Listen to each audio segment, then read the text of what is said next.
It's June 1743 in New London, Connecticut. Smoke drifts above the rooftops, the kind that doesn't come from chimneys or cooking fires. The crowd gathers in uneasy silence as books, thick volumes bound in leather and inked with sermons from beloved ministers, curl and blacken in a rising flame. The air smells like scorched paper and something harder to name. Shirts, coats, and shoes are being thrown in now, landing with soft thumps before the catching fire. And near the heat, a preacher stands trembling. His voice, shaking and urgent, names objects as worldly, commanding followers to cast them into the blaze. Someone hesitates, another steps forward, a third breaks down crying, and then, in a moment that ripples through the crowd like a shockwave, the preacher reaches for his own trousers and hurls them into the fire. Gasps, confusion. A woman rushes forward, retrieves the garment, and rebukes him, and the flames roar anyway. Across the square, ministers watch with faces set in disbelief. Town officials whisper to one another, and children cling to their parents, and everyone feels it. This is no ordinary revival. Something once bright has twisted into something unpredictable and something that's dangerous. How did New England come to this moment?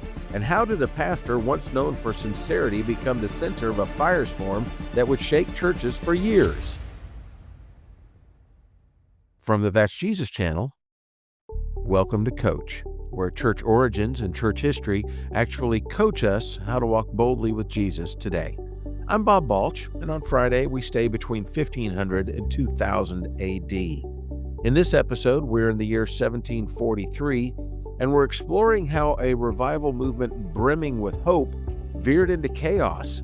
It's the story of James Davenport, his passion, his missteps, and the fire that forced New England to wrestle with the difference between zeal and wisdom. Now, long before the flames hit the night sky in New London, the story had been building quietly across New England. In the early 1700s, churches were full, but hearts often were not. Meeting houses gathered people by habit, not hunger. Ministers wrote to one another about a spiritual heaviness that they could not shake, a kind of settled complacency that left sermons drifting past ears that no one expected Jesus to speak. Jonathan Edwards and other ministers observed that faith in many congregations had become routine rather than vibrant. Something had cooled, and ministers felt it like a draft under the door. And then a stirring that no one could ignore came. George Whitefield thundered through the colonies, preaching outdoors to thousands who stood weeping in open fields. Reports spread like sparks carried on the wind. Families were restored, prodigals returned, prayer meetings swelling late into the night. In Northampton, Edwards watched ordinary people crumble in repentance and rise with new resolve. Revival was no longer an idea, it was an event, a phenomenon shaping towns as surely as winter storms and harvest seasons. Into this charged atmosphere stepped James Davenport.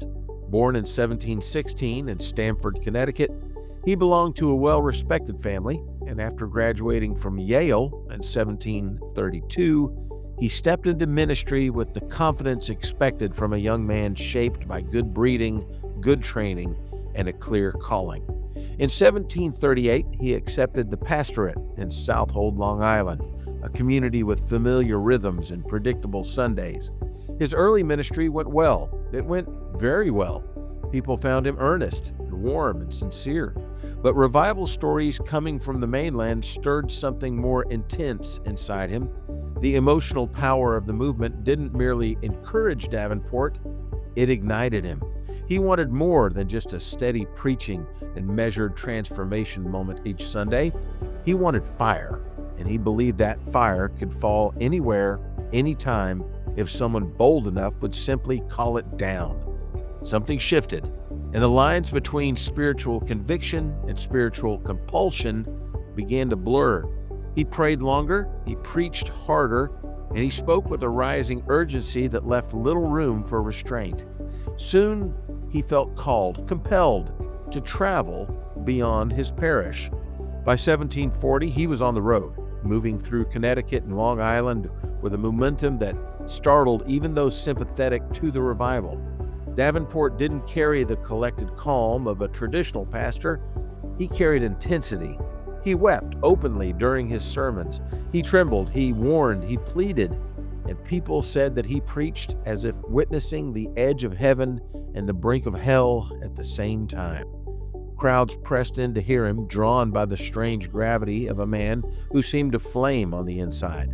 But alongside this passion came something more troubling, a growing certainty that he could see into hearts. He began speaking of unconverted ministers, warning that some of the pastors were leading their flocks spiritually blind. And once that idea took hold in him, it began to shape everything that followed. New England had prayed for awakening, but what was arriving now was a force far more unpredictable and far more disruptive than anyone could have anticipated. When James Davenport stepped fully into itinerant ministry, the intensity that marked his early preaching did not level out, it accelerated. Between 1740 and 1742, he moved through Connecticut and Long Island with a force that left communities breathless. Wherever he preached, meeting houses overflowed. People squeezed into aisles and leaned through open windows or stood outside in clusters, hoping to catch even a faint echo of his voice. But it wasn't the size of the crowds that unsettled observers. It was what unfolded inside them. Under Davenport's preaching, emotions surged like a rising tide. He wept uncontrollably. He dropped to his knees without warning. His voice cracked and then soared and then it fell into a whisper. Thomas Prince later described scenes of enthusiasm and disorder, moments where devotion shifted away from the normal and pastors struggled to discern whether what they saw was genuine awakening or something slipping out of control. For a time, many tolerated the chaos, believing it a necessary discomfort of revival. But Davenport carried something more volatile than emotion, a growing certainty that he alone could discern who truly knew Jesus.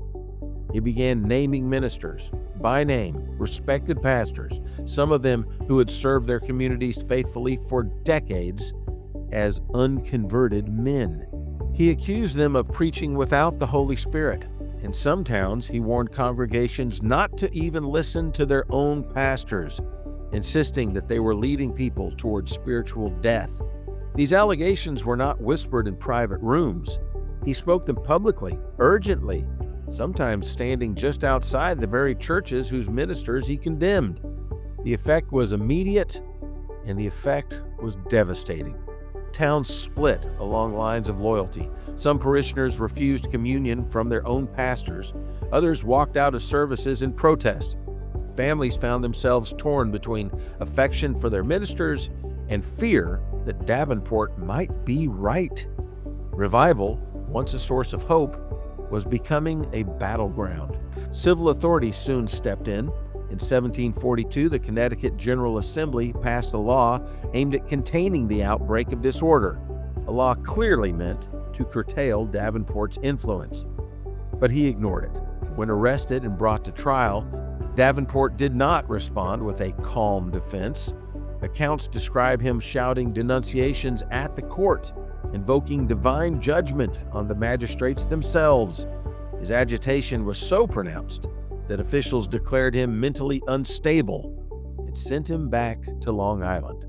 But he did not stay there.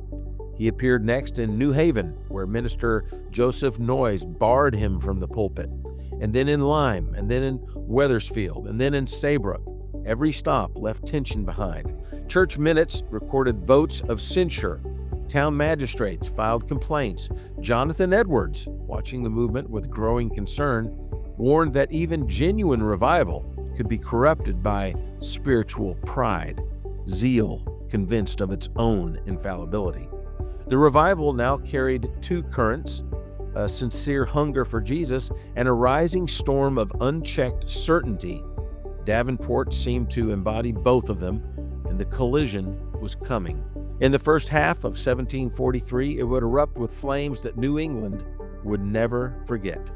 New London did not know what waited for them when James Davenport arrived in the first half of 1743. Revival was stirring across Connecticut, but nothing prepared the town for the collision of intensity, confusion, and spiritual certainty that moved with him. Davenport believed the Spirit now demanded a cleansing far more dramatic than preaching or public warnings. He was convinced it was time to burn what hindered holiness. He gathered a crowd in the center of New London and announced that Jesus wanted them to purge the town of spiritually dangerous influences. Books were the first to go, not scandalous literature, but works by respected Puritan ministers. Leather bindings, sermon collections, devotional writings, all condemned as unregenerate and thrown into a growing pile. Some stepped forward eagerly, others trembled. Many hesitated, torn between reverence for their books and a fear that refusing might reveal a lack of devotion. The flames caught quickly. Paper curled and smoke thickened, the air filled with the smell of scorched ink. The next day, the bonfire returned and deepened. Clothing began to fall into the flames: shoes, shawls, coats, small household items that Davenport called worldly. Some people came forward with tears of relief, believing that they were casting off burdens, maybe even demons. Others watched in stunned silence as neighbors threw in garments that they depended on for their daily well-being and livelihood. And then the moment came that would echo through countless accounts of the Great Awakening. James Davenport stepped forward, pulled off his own trousers, that's his pants, and threw them into the fire. For a heartbeat, the crowd froze. Eyewitness sources describe a sharp gasp rolling through the people, and then a woman, quick, practical, horrified, stepped forward, retrieved the smoldering garment with a stick, and rebuked him. The scene bordered on the absurd. A preacher half-dressed beside a bonfire of vanities was a sight that some supporters could no longer explain or defend. Authorities moved swiftly. Formal complaints were filed. Ministers who had hesitated to act now spoke openly about the chaos that Davenport unleashed. Civil officials convened special sessions. When he later reached Boston and disrupted services there, Massachusetts authorities confined him for mental derangement, submitting him to examination, an extraordinary humiliation for a minister in colonial New England.